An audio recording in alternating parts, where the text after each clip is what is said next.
Assalamualaikum warahmatullahi wabarakatuh. Kita bertemu kembali masih dalam pandemi pengajaran jarak jauh. Hari ini kita akan membahas mengenai materi kertas kerja atau neraca lajur atau worksheet ya. Sudah siap semua ya? Baik, kita mulai.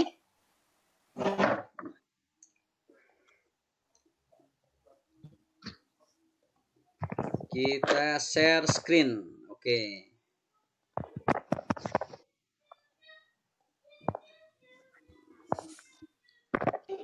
Sudah terlihat? Share screen sudah terlihat? Sudah, Pak? Bapak. Oke. Sudah, Bapak. Ya.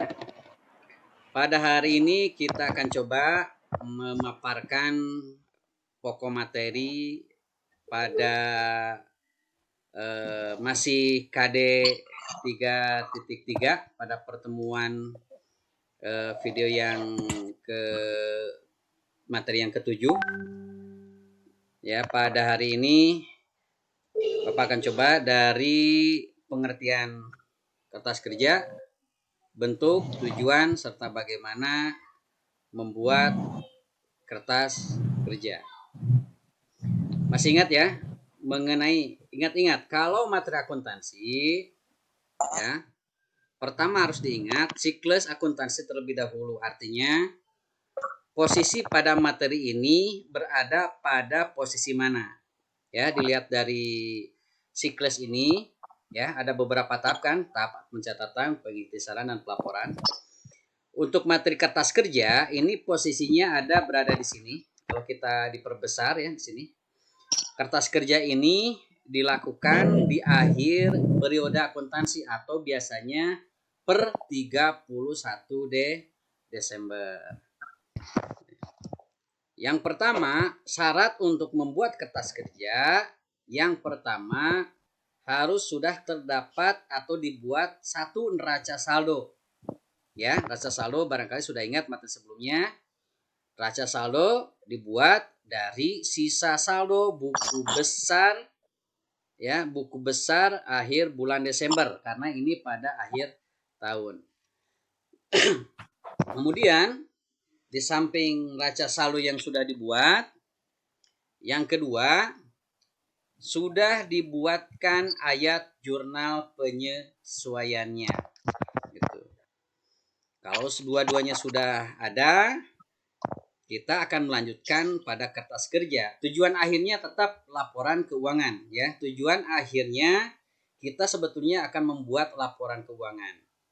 Dan untuk membuat laporan keuangan, untuk memudahkannya, salah satunya dengan dibuatkan kertas kerja terlebih dahulu. Jadi posisinya ada pada tahap pengiktisaran. Ya, baik kita lanjutkan. Ini oke. Pengertian dan bentuk kertas kerja atau worksheet atau neraca lajur ya.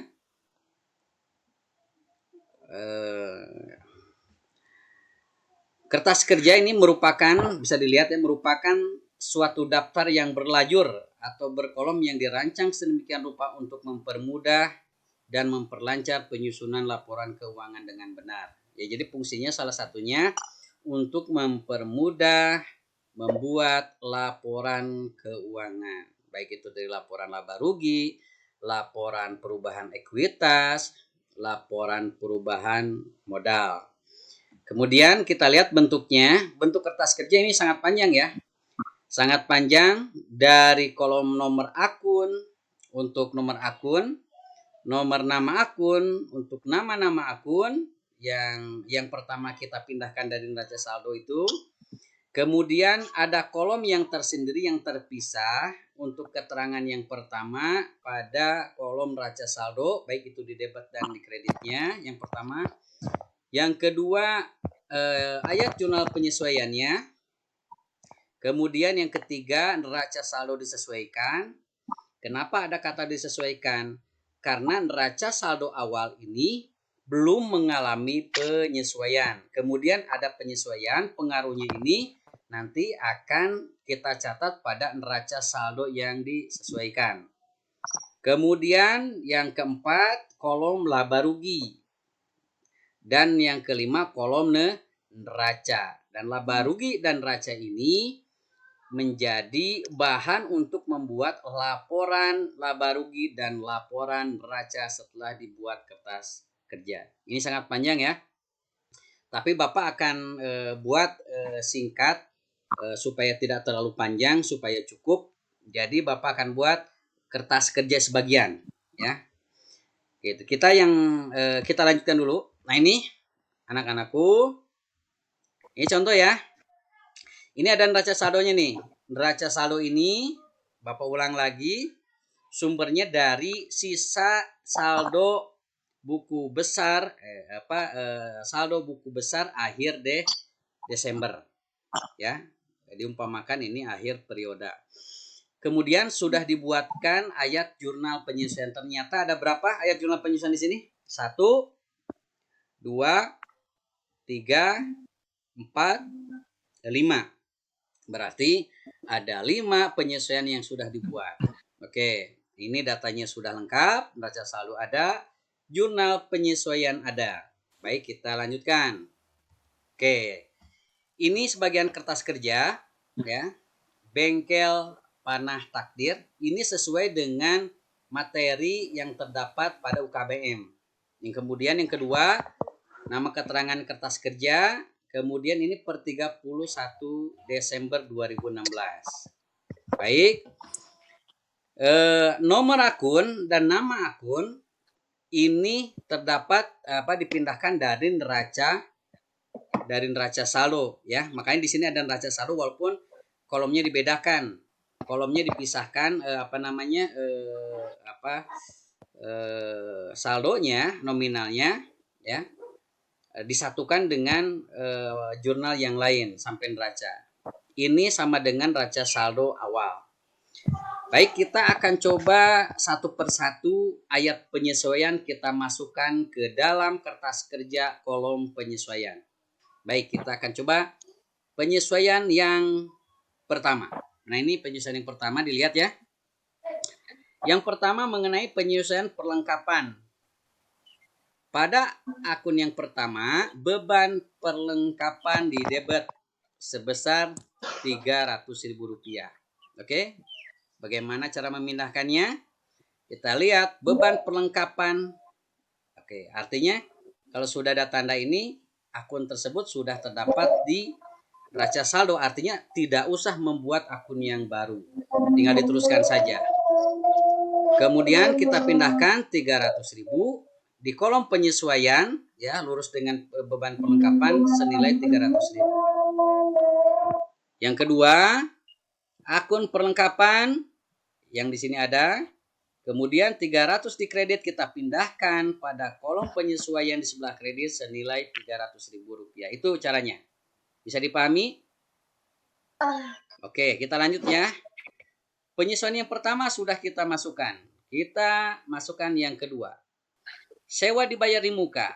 Lihat di sini, sewa dibayar di muka ternyata tidak ada di neraca saldo. Artinya akun tersebut timbul baru akibat penyesuaian.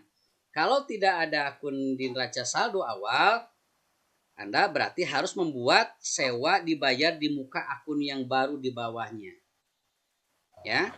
Kemudian di debit 1.125.000 ini kita pindahkan lurus pada sewa dibayar di muka pada kolom penyesuaian di debit 1.125.000. Dilanjutkan beban sewa sekarang. Nah, beban sewa pindahkan nominalnya di kredit Rp1.125.000 di kolom penyesuaian bagian kredit. Oke, ini yang kedua sudah dipindahkan. Kemudian selanjutnya yang ketiga, beban penyusutan peralatan di debit 2 juta. Bagaimana memindahkannya?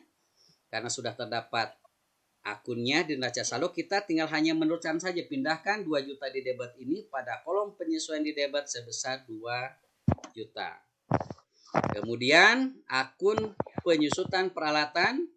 Di sini ada pindahkan 2 juta di kredit pada kolom penyesuaian di kredit sebesar 2 juta rupiah. Berarti ini yang ketiga ya, 3 penyesuaian sudah dipindahkan. Sekarang dilanjutkan yang keempat. Ada akun beban gaji. Oke, sebesar 800.000 pindahkan ke penyesuaian bagian debit sebesar 800.000 juga. Utang gaji. Nah, utang gaji artinya utang gaji termasuk akun yang baru karena tidak terdapat pada neraca saldo awal. Kita buat lagi tulis di sini utang gaji. Pindahkan 800 di kredit ya. Nah, pada kolom penyesuaian di kredit sebesar 800.000 rupiah. Gitu. Dan yang terakhir, yang kelima, piutang pendapatan. Nah, piutang pendapatan ini termasuk akun yang baru. Tuliskan kembali karena tidak terdapat pada neraca saldo awal. Kemudian yang 500 di debit kita pindahkan pada kolom debit penyesuaian sebesar 500.000 rupiah. Kemudian akun yang kedua pendapatan jasa. Pindahkan 500 di kredit pada kolom penyesuaian di kredit sebesar 500.000 rupiah. Nah, jadi seperti itu mudah ya. Oke, ada pertanyaan sebelum Bapak lanjutkan? Ya. Jadi seperti itu untuk memindahkan jurnal penyesuaian pada kertas kerja kolom penyesuaian. Gampang ya? Ada yang tanyakan? Tidak ada? Cukup mengerti ya? Gampang ini kan? Oke. Kita lanjutkan. Sekarang penyesuaiannya sudah. Oke. Sekarang kita akan mencoba mengisi neraca saldo setelah disesuaikan. Pengaruhnya apa sih? Oke, perhatikan. Ya. Pada neraca saldo, ya, jika tidak terdapat penyesuaian, hanya dipindahkan saja. Contoh ya, di sini kas. Tidak terdapat penyesuaiannya, artinya tidak melalui penyesuaian dan tidak perlu disesuaikan, maka dipindahkan saja. Di debit tetap di debit, nilai 35255 dipindahkan juga ke neraca saldo sesuaikan 35.225.000. Oke. Selanjutnya 1 juta tidak ada penyesuaian, pindahkan saja di debit tetap di debit. Nah, ini perlengkapan di sini muncul 570.000. Berarti seluruh perlengkapan selama 1 tahun itu jumlahnya 570.000. Kemudian di sini ada pengurangan perlengkapan. Karena posisi 300 ini ada di kredit. Artinya ini ketemu debit, ketemu kredit. Apabila debit ketemu kredit, maka hasilnya dengan cara diselisihkan dengan cara dikurangkan. 570 dikurangi 300. Hasilnya berapa? 270. Ya. Begitu juga nanti kalau kredit ketemu debit juga sama, diselisihkan dengan cara dikurangkan. Kalau debit ketemu debit, ini ditambahkan. Kalau kredit ketemu kredit, juga ditambahkan. Oke, jadi dasarnya ini. Oke, lanjut.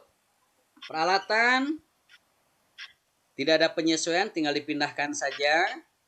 Kemudian akumulasi penyusutan peralatan, kredit ketemu kredit. Digimanakan caranya? Bapak bilang tadi, Paulina, digimanakan kalau ada nominal saldo di neraca saldo di kredit ketemu di kredit lagi? Digimanakan? Kredit ketemu kredit ditambahkan. Tetap di kredit sebesar 2.500.000. 500 tambah 2 juta sama dengan 2.500.000. Oke. Ini dipindahkan juga. Utang bank hanya dipindahkan saja. Modal dipindahkan saja. Prepaid dipindahkan saja. Nah, ini pendapatan jasa. Siapa yang mau jawab? Ya. Pendapatan jasa di neraca saldo 5.600.000. Kemudian di penyesuaian 500.000. Ada yang bisa jawab? Jadi 6.100.000 di kredit. 6.100.000. Pak. 6.100.000 di kredit. Oke, betul. Baik. Sekarang yang beban sewa. Salmi. 375.000 di debit. 375.000 di debit. Oke. Kalau beban listrik tidak tidak ada penyesuaian. Nah ini beban gaji. Silakan dijawab. 7.700.000 700. Di debit di kredit. Debit. Oke. Di debit. Iya. Kemudian beban penyusutan peralatan. 2,5. 2,5 di debit di kredit. Di debit. Oke. Beban Debit. perlengkapan. 600. 600. Di debit di kredit. Debit. Di debit. Debit. Oke. Selanjutnya ini untuk akun yang baru, karena ini timbul di penyesuaian, semuanya hanya dipindahkan saja. Di debit tetap di debit, di kredit tetap di kredit, seperti ini ya. Selanjutnya kalau sudah dipindahkan semua, jangan lupa Anda jumlah totalkan baik di debit maupun di kredit. Kita jumlah totalkan dan hasilnya harus seimbang. Oke. Sampai sini ada yang perlu ditanyakan atau kita lanjutkan lagi? Bisa ya dipahami ya, gampang ya? Oke, kita lanjutkan. Nah, ini sudah oke. Nah, ini neraca saldo kita buang. Ayat penyesuaian kita buang, kita geserkan. Neraca saldo disesuaikannya yang barusan sudah dikerjakan, ya. Ditambah dengan laba rugi dan neraca. Kita akan belajar bagaimana untuk membuat laba rugi dan neraca dari neraca saldo setelah disesuaikan. Tapi sebelumnya untuk membuat laba rugi dan neraca pada kertas kerja, Anda perlu pahami ini. Akun ini ya pada materi sebelumnya kita tahu ada dua akun. Ada namanya akun real atau akun permanen. Ada yang namanya akun nominal.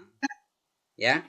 Akun real ini akun yang termasuk harta, utang, dan modal. Ingat ya, akun real ya. Akun real termasuk akun harta, utang, dan modal. Oke, ini masuknya ke neraca semua. Dan yang kedua kita namakan akun nominal. Akun nominal atau akun yang sifatnya sementara atau akun laba rugi, akun-akun yang nanti dipindahkan ke laba rugi. Contohnya pendapatan dan beban. Jadi akun real harta, utang, dan modal, akun nominal pendapatan dan beban. Jadi sebagian masuk ke neraca dan sebagian masuk ke laba rugi. Oke. Baik, kita contohkan.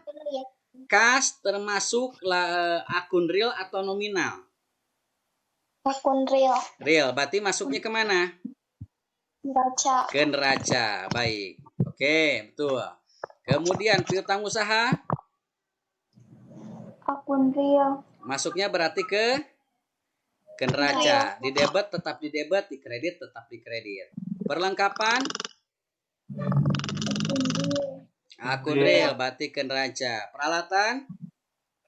Akun real. Akun real. Akumulasi penyusutan peralatan? Real. Berarti ke neraca. Utang usaha ke laba rugi ke neraca? Neraca. Neraca. Utang bank? Neraca. Modal? Neraca. Pripe? Neraca. Neraca. Ke neraca. Sekarang pendapatan jasa? Laba rugi. Laba rugi. Beban sewa?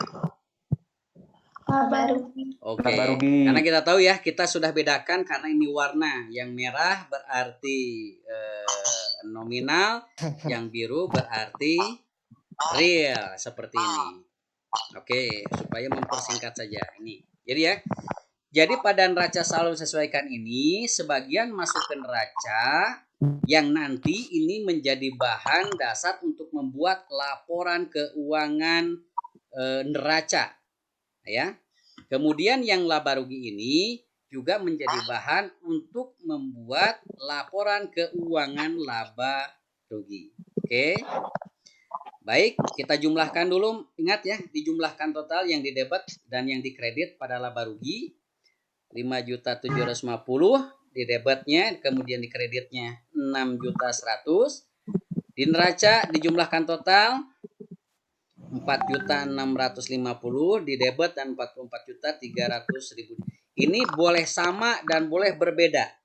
Tidak usah sama dan tidak usah harus selalu beda. Ya.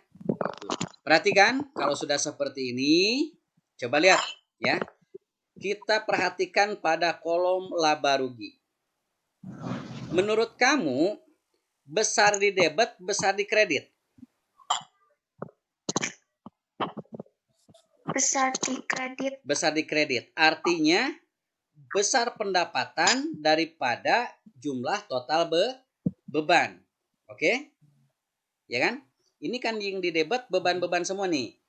Yang di kredit pendapatan. Artinya, kita secara singkat, pendapatan lebih besar daripada total beban. Kalau logika yang sederhana artinya kalau pendapatan lebih besar daripada beban, laba atau rugi? Laba. Laba tentunya, karena kita lebih banyak yang masuk ketimbang yang kita keluarkan dalam bentuk beban. Makanya kita judul kasih keterangan di sini laba bersih. Berapa laba bersihnya? Oke. Kita selisihkan yang terbesar kurang yang terkecil, artinya 6.100 dikurangi 5.750 berapa? 350.000. 350.000. Tempatkan di bawahnya. Nah di sini. Oke, artinya untung selama 1 tahun 350.000. Selanjutnya di sini juga sama. Selisihkan yang terbesar kurang yang terkecil berapa ini? 150.000 sama. Sama. Oke. Nah, jikalau laba selisihnya sama, artinya ini pembuatan kertas kerja sudah benar. Kalau berbeda berarti ada kesalahan di sini. Kemudian kita lanjut. Total jumlahkan ke bawah. 6.100, 6.100 dikebawahkan. Ini dikebawahkan, ini total jumlahkan ke sini. Jadi seperti ini. Ya. Jadi ini sudah beres. Anda sudah bisa menyelesaikan kertas kerja. Baik, catatan di sini. Bapak bikin catatan. Jika posisi laba, oke, seperti ini. Jika posisi laba, ya, maka laba bersih tersebut berada pada kolom debit laba rugi dan kolom kredit neraca. Ini kolom kredit. Jadi kolom debit laba rugi dan kolom kredit neraca. Selisih jika laba. Berarti logikanya apabila posisi rugi bersih di mana posisinya? Kira-kira menurut kalian?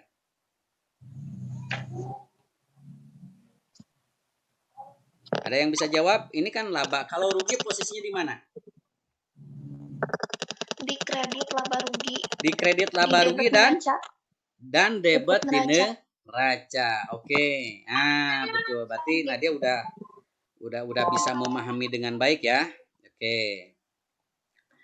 Kemudian ya. Nah, ini kolom laba rugi untuk pembuatan laporan laba rugi, kolom neraca untuk laporan neraca. Oke, jadi itu ya. Ada yang perlu ditanyakan, silahkan. Ada yang tanyakan? Karena ya sampai sini sampai kita mendapatkan laba bersih berarti membuat kertas kerja sudah selesai. Silahkan waktu dan tempat kalau ada yang perlu ditanyakan. Tidak ada, Pak. Hilmi, Paulina, lain-lain, Aprila, ada yang ditanyakan? Tidak, Pak. Cukup Tidak, jelas Pak. ya? Oke, Jelas. ini yang terakhir ya. Hidup itu seperti bersepeda. Kalau ingin menjaga keseimbanganmu, kamu harus tetap bergerak. Ini quote dari Albert Einstein. Wih, madep. Oke. Itu saja kalau tidak ada pertanyaan, tapi apa yang Bapak sampaikan jelas ya? Jelas ya? Oke? Jelas. Jelas. Oke, Kemudian jelas. tugas yang di Google Classroom mohon dikerjakan kertas kerjanya. Kemudian di sana ada Madep. latihan soal ya. Silahkan itu kerjakan. Di samping punya nilai poin latihan soal, itu soal sebagai bahan untuk ujian akhir semester atau penilaian akhir semester nanti. Ya, Bapak akan buka, akan di open supaya kamu bisa mengerjakan beberapa kali sampai nilainya 100. Ya. Madep. Oke, itu saja. Sekali lagi ada pertanyaan? Tidak ada? Tidak. Kalau tidak ada, dicukupkan sekian. Silahkan dikerjakan tugasnya. Salam buat keluarga. Wassalamualaikum warahmatullahi wabarakatuh.